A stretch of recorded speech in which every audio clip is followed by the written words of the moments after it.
Hello everyone, welcome to Sigma Gurukul. मैं विकास कुमार झा। आज मैं आप लोगों के सामने लेके आया हूँ कि किस प्रकार हमें सीटेट की तैयारी करनी है, क्योंकि आपको पता ही है कि 10 दिन रह गए हैं मुश्किल से। और 10 दिन में क्या क्या स्ट्रेटजी हम बना सकते हैं, क्या क्या हमें पढ़ना है, क्या नहीं पढ़ना है, इन सब के बारे में आज बात करूँगा। देखिए, पहली बात तो सीटेट एक को पास करना एक बहुत मुश्किल काम नहीं है। अगर आप थोड़ी सी भी तैयारी कर लेते हैं इसकी, थोड़ी सी भी मेहनत कर लेते हैं, तो आप इसके अंदर अच्छा क्या नाम है कर सकते हैं। इवन आप लोग सेल्फ स्टडी से भी पढ़ सकते हैं। ज़रूरी नहीं है कि आप किसी जगह पर जाके पढ़ें इसको। अगर आप सीटेट को के लिए सेल्फ स्टडी भी आप करते हैं तो आप इसमें अच्छे नंबर ला के पास हो सकते हैं। बट आपको ये पता होना चाहिए कि मुझे पढ़ना क्या है, क्या मेरे लिए सही रहेगा पढ़ना, है ना। कुछ बच्चे आपको आपने देखा होगा कि कोई भी बुक्स उठा लेते हैं किसी भी मार्केट से, और उसी बुक को पढ़कर सोचते हैं कि उनका एग्ज़ाम अच्छे से क्लियर हो जाएगा। बट ऐसा नहीं है। आपको कुछ और डिटेल की चीज़ें भी पढ़नी पड़ेंगी, कुछ कंटेंट और पढ़ने पड़ेंगे जो कि सीटेट से क्या है कनेक्टेड है। तो मैं आज आपको बताऊंगा कि 10 दिन में आपको क्या पढ़ना है, क्या नहीं पढ़ना है, किस पर आपको अधिक फोकस करना है। इसके बाद फिर एक वीडियो मैं इसके बाद और लाने वाला हूँ जिसमें मैं आपको पर्टिकुलरली सीडीपी कैसे करनी है उसके बारे में बात करेंगे हम बच्चों। तो स्टार्ट करते हैं वीडियो। और तो लिखा आप देख ही रहे हैं बच्चों, लिखा हुआ सीटेट 2024 में आपको 10 दिन में क्या क्या पढ़ना है। तो आखिरी 10 दिन जो आपके पास बचे हैं, 10-12 दिन, उस 10-12 दिन में आपको क्या पढ़ना है, क्या नहीं पढ़ना है ना। पर सबसे पहले हम ये जान लेते हैं कि सीटेट के अंदर क्या क्या चीज़ें आती है या उसका पैटर्न क्या होता है। आपको पता ही है कि सीटेट का पैटर्न में ये है कि दो पेपर होते हैं। एक पेपर सीटेट पेपर 1 होता है और एक सीटेट पेपर 2 होता है। पेपर 1 आपको पता ही है कि ये जो बच्चे जेबीटी करते हैं, डाइट करते हैं, वो बच्चे देते हैं, और ये 1st to 5th क्लास के बच्चों के लिए होता है। और बीएड जो करते हैं वो पेपर 2 भर सकते हैं ना। अब इसमें कुछ चीज़ें आपको देखा होगा कि सेम होती है, सेम सी होती है, पर कुछ चीज़ें डिफरेंट होता है। जैसे आपको देखो CDP, child development and pedagogy, है ना, बाल विकास और शिक्षा शास्त्र जो है ये एकदम सेम सीम होता है बच्चों, है ना। दोनों में ही आपको पता है सीडीपी आती है। बट कुछ लेवल ऑफ क्वेश्चंस का फ़र्क होता है बच्चों। आजकल क्वेश्चन का लेवल जो है सीटेट के अंदर बदल रहा है। कुछ कॉन्सेप्चुअल क्वेश्चन ज़्यादा आते हैं, क्रिटिकल थिंकिंग बेस्ड क्वेश्चन ज़्यादा आते हैं, कुछ सोचने वाले क्वेश्चन ज़्यादा होते हैं बच्चों। यानी कि आप उसको थोड़ा बहुत आपको पढ़कर उसको समझना पड़ेगा। असर्शन और रीज़न वाले क्वेश्चन जो होते हैं पूछे जाते हैं इसके अंदर। तो सीडीपी में भी अच्छा स्कोर कर सकते हो आप, बट आपको कॉन्सेप्ट जो हैं वो सारे क्लियर होने चाहिए। देखो, क्वेश्चन किसी प्रकार के बना के दे दें, बट जब तक आपका कॉन्सेप्ट क्लियर नहीं होगा तब तक आप नहीं कर सकते। अगर कॉन्सेप्ट क्लियर है तो आप कैसे भी क्वेश्चन अगर आपके सामने दिया जाएगा तो उसको आप क्या करोगे, सॉल्व कर लोगे, ठीक है। तो सीडीपी आती है, सीडीपी में हमें पढ़ना पड़ेगा उसे। उसके बाद है एनवायरमेंटल स्टडी। अब ईवीएस के अंदर आपको बताइए कि एनसीईआरटी की चीज़ें पूछी जाती है इसके अंदर। एनसीईआरटी के अंदर हमें पढ़नी पड़ती है जो 1st और 5th क्लास की जो बुक है।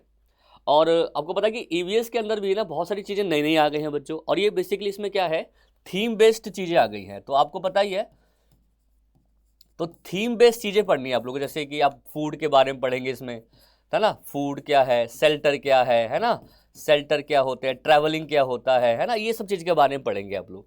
तो बेसिकली देखो, ईवीएस में पहले क्या होता था कि एनसीईआरटी जो हमारे पास टेक्स्ट बुक होती थी 1st to 5th क्लास की, उसी में से पढ़ते हैं और उसी में से क्वेश्चंस आ जाते थे एग्जाम में और बच्चे कर लेते थे। और 50 नंबर की पैडागोजी होती है कि ईवीएस को कैसे पढ़ाना चाहिए, कौन से मेथड, कौन सी स्ट्रेटजी हम यूज़ करें। तो पैडागोजी बच्चे अगर थोड़ा बहुत ध्यान देते तो कर लेते हैं। बट आजकल जो हमने पिछला एग्ज़ाम देखा है उसमें ईवीएस को थोड़ा सा उन्होंने और अपडेट किया है या कुछ और चीज़ें इसमें डाली है ना।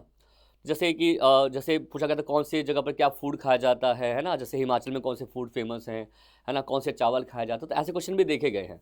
तो ये आपको एनसीईआरटी में नहीं मिलेगा। तो उसके लिए आपको कहाँ से पढ़ना है, देखिए पहली बात तो देखिए, जैसे मान लो कुछ आपने देखा होगा कि अकॉर्डिंग टू एनसीएफ 6 प्रकार की थीम्स बताई गई हैं। जैसे फूड हो गया, शेल्टर हो गया, ट्रैवलिंग हो गया, है ना, इन सब के बारे में है। तो जो 6 थीम, हम जैसे मान लो फूड हमने टॉपिक है ये, तो फूड के बारे में जो दिया हुआ है वो तो आपको पढ़ना ही है। इसके अलावा फूड से रिलेटेड अलग अलग स्टेट्स में क्या क्या चीज़ें फेमस है, जैसे यूपी में क्या फेमस है या किसी और स्टेट में क्या फेमस है, तो फेमस चीज़ों को भी आपको पढ़ना है। यानी कि जो टॉपिक हमने उठाया है उस टॉपिक से रिलेटेड जितने भी इंफॉर्मेशन आपको मिल सकते हैं कहीं पर भी, जीके या किसी भी जगह पे, वो आप पढ़ सकते हैं। देखो, साथ में आपको बताइए कि ईवीएस के अंदर कुछ चीज़ें साइंस की भी पूछी जाती है, याद रखना। क्योंकि एनसीएफ कहता है कि आप बच्चों को ईवीएस पढ़ाओ और ईवीएस के अंदर बच्चे को थोड़ी बहुत साइंस की नॉलेज भी आपको देनी है और थोड़ी बहुत आपको सोशल साइंस की नॉलेज भी देनी है ना। तो आपको सोशल साइंस और साइंस के बारे में तो हो सकता है कि इससे रिलेटेड क्वेश्चन भी आपसे कुछ पूछ ले, हालांकि बेसिक ही पूछता है, बट इससे रिलेटेड क्वेश्चन भी आपसे क्या है एग्जाम में पूछ सकता है। थोड़ी बहुत आपको साइंस भी पढ़ के जानी है और थोड़ी बहुत आपको सोशल साइंस यानी कि समाज विज्ञान क्या होता है इसके बारे में भी आपको जानना होगा, ठीक है। उसके बाद मैथ्स है बच्चों, मैथ्स में भी आपकी कुछ 1st to 5th क्लास की जो हमारी बुक है मैथ्स की वो आते हैं और इसमें भी बेसिकली ना आपने देखा होगा कि छोटे मोटे प्लस माइनस करने वाले बेसिक कैलकुलेशन बेस्ड जो मैथ्स है वो दी गई है ना, क्योंकि बेसिकली हमारा पर्पस यहाँ पे मैथ्स को खेल खेल में सिखाना है, मैथ्स को एंटरटेनमेंट के माध्यम से सिखाना है ना, ये एनसीएफ भी कहता है बच्चों। तो ये है, और मैथ्स में पैडागोजी भी आती है कि पैडागोजी मैथ्स कैसे पढ़नी है, मैथ्स कैसे पढ़ानी चाहिए, मैथ्स को पढ़ाने के कौन कौन से टूल्स यूज होते हैं। वैन हिल की थ्योरी आपने सुना होगा, बड़ी फेमस है। शुरुआत के 3 जो स्टेज है वो बहुत एग्जाम में आते हैं, है ना, ये पूछ सकता है आपसे। तो मैथ्स भी अगर आप बेसिक मैथ्स अगर आपको आती है, कैलकुलेशन वगैरह आप कर सकते हो, तो आप इसको भी आराम से कर लोगे। और पैडागोजी भी ऐसा उतनी टफ नहीं आती है, बट थोड़ा बहुत पैडागोजी भी आपको पढ़नी पड़ेगी, ठीक है। फिर आते हैं हम लैंग्वेज 1, देखो लैंग्वेज 1 और लैंग्वेज 2 लिखा हुआ है यहाँ पर। अब लैंग्वेज 1 लैंग्वेज 2 में आपकी चॉइस होती है, आप कोई भी लैंग्वेज ले लो, है ना। अगर आपने लैंग्वेज 1 में अगर आपने हिंदी लिया है तो वहाँ लैंग्वेज 2 में आपको इंग्लिश लेना पड़ता है। लैंग्वेज 1 में आपने इंग्लिश लिया है तो लैंग्वेज 2 में हिंदी लेना पड़ता है। पर कुछ बच्चे होते हैं जिनको इंग्लिश लैंग्वेज उतनी अच्छी तरीके से नहीं आती है, तो वो तीसरी लैंग्वेज संस्कृत भी ले सकते हैं, तो आप एक हिंदी और एक संस्कृत ले सकते हो। इसमें भी आपको पता है कि 15 नंबर की जो आपकी होती है वो 2 पैसेज होते हैं इंग्लिश और हिंदी में, वो पूछे जाते हैं। और 15 नंबर की जो होती है वो पैडागोजी होती है। पैडागोजी में जो भाषाई कौशल क्या होते हैं, भाषा कैसे सिखानी चाहिए, बहुभाषिता क्या होती है, इन सब के बारे में बेसिक आपको पढ़ना पड़ेगा। तो ये अगर आप अच्छे से करोगे तो इसमें भी अच्छा स्कोर आप कर सकते हो, है ना। अब आपने लैंग्वेज कौन सी ली हुई है, कुछ बच्चे बहुत बड़ी गलती क्या करते हैं कि वो लैंग्वेज पर ध्यान नहीं देते हैं और वो क्या करते हैं, एक ही पेपर की इंग्लिश और हिंदी कर देते हैं। तो आपको ये दोनों पेपर ध्यान देने हैं कि लैंग्वेज 1 आपने कौन सा लिया है, लैंग्वेज 2 आपने कौन सा लिया है। तो आपको पेपर को ध्यान में रखकर क्या करना है, ठीक है। तो ये आपका हो गया पेपर 1 की जो स्ट्रेटेजी आपको बनानी है। और इस समय एनसीईआरटी पढ़िए, मैथ्स में लैंग्वेज में कुछ जो पैडागोजिकल है वो पढ़िए, बाकी कुछ ग्रामर की नॉलेज जैसे होता है ना, जैसे संज्ञा सर्वनाम, इन सब की बेसिक नॉलेज आपको होनी चाहिए। कुछ वोकैबुलरी जैसे शब्दकोश, शब्द भंडार कैसे होते हैं उनके बारे में बता। ग्रामर की यानी कि छोटी मोटी ग्रामर यानी कि व्याकरण का ज्ञान आपको होना चाहिए। बस इससे अगर बेसिक नॉलेज भी अगर है तो आप इसमें अच्छे नंबर ला सकते हो, है ना। पैसेज हालांकि थोड़ा बहुत टफ होता है पढ़ना, बट अगर पैसेज को अगर आप थोड़ा ध्यान से अगर पढ़ेंगे तो पैसेज पे भी क्वेश्चन आराम से आप कर पाओगे। हिंदी का तो कंपैरेटिवली इजी होते हैं पेपर का पैसेज, अगर आप चाहो तो कर सकते हो, कोई दिक्कत नहीं आती इसके अंदर, ठीक है। तो ये हमने बताया पेपर 1 की जो हमारी क्या स्ट्रेटेजी बेसिकली होगी, है ना। अब हम बात करते हैं पेपर 2। देखो पेपर 2 कंपेरेटिवली पेपर 1 से थोड़ा सा टफ होता है बच्चों, क्योंकि ये 6 to 8 क्लास के बच्चों के लिए होता है, ये 6 to 8 क्लास के बच्चे के लिए होता है, और यह होता है 1st to 5th क्लास के बच्चे के लिए, है ना। तो इसमें आप बीएड पास करते हो तो अब आप बीएड के बाद ही आप सीटेट एग्ज़ाम दे सकते हो। बीएड आप पास करोगे तब, है ना, या फाइनल ईयर पेयर हो तो भी आप दे सकते हो।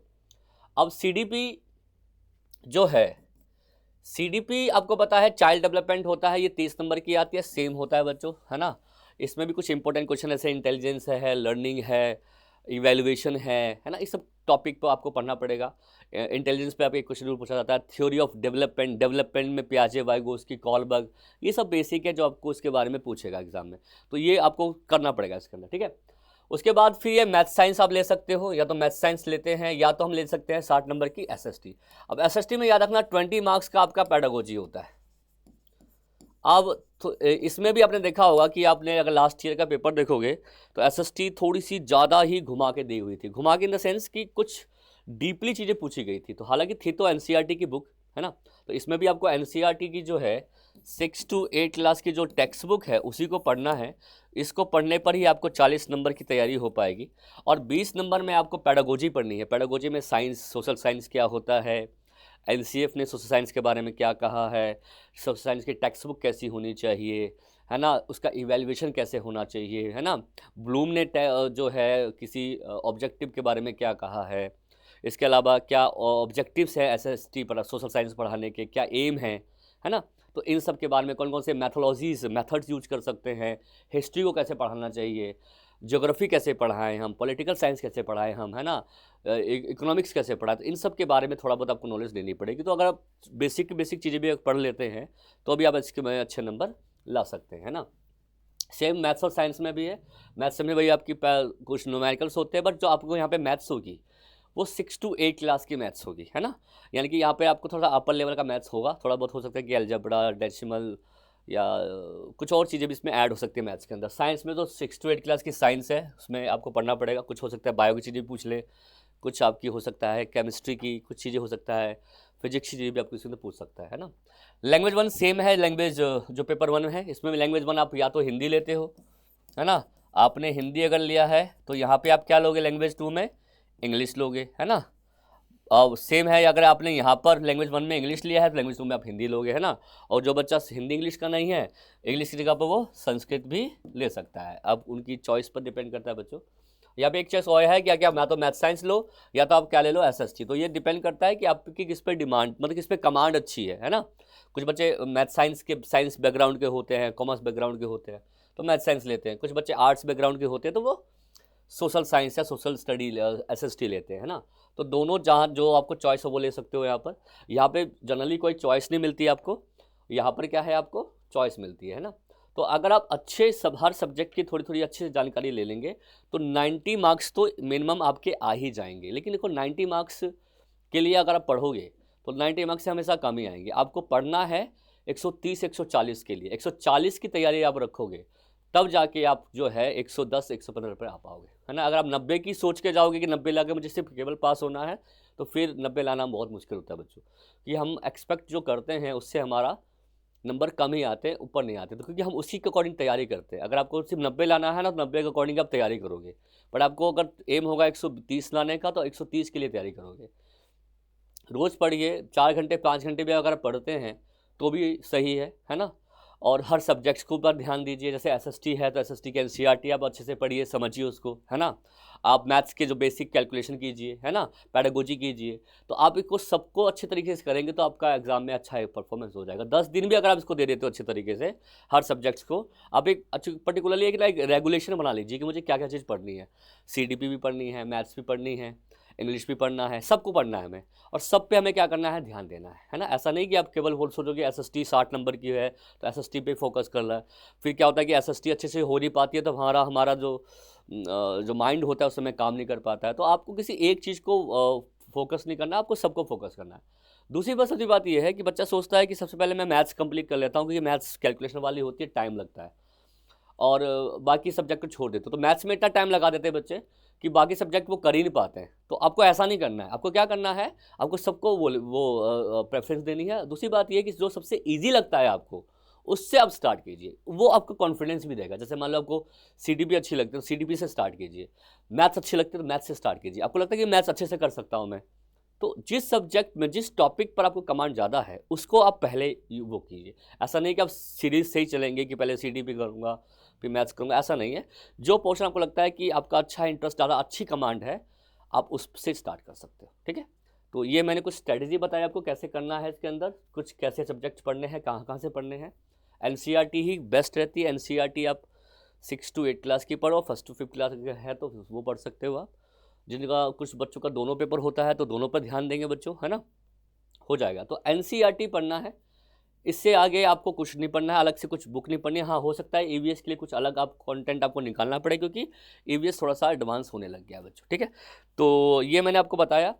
अब नेक्स्ट जो वीडियो हमारी आएगी उसमें मैं आपको बताऊंगा जनरली कि CDP के अंदर आपको क्या क्या चीज़ें पढ़नी है, प्याजे के बारे में, वाइगोत्स्की के बारे में थोड़ा थोड़ा मैं आपको नॉलेज दूंगा कि आपको उसके बारे में क्या क्या पढ़ना है और कैसे तैयारी करनी है, किस टॉपिक पर अधिक ध्यान देना है, किस पर बेसिक क्वेश्चन एग्जाम में पूछ लेता है, इन सब पे हम क्या करेंगे नेक्स्ट वीडियो में बात करेंगे बच्चों, ठीक है। थैंक यू वेरी मच, आज के लिए इतना ही।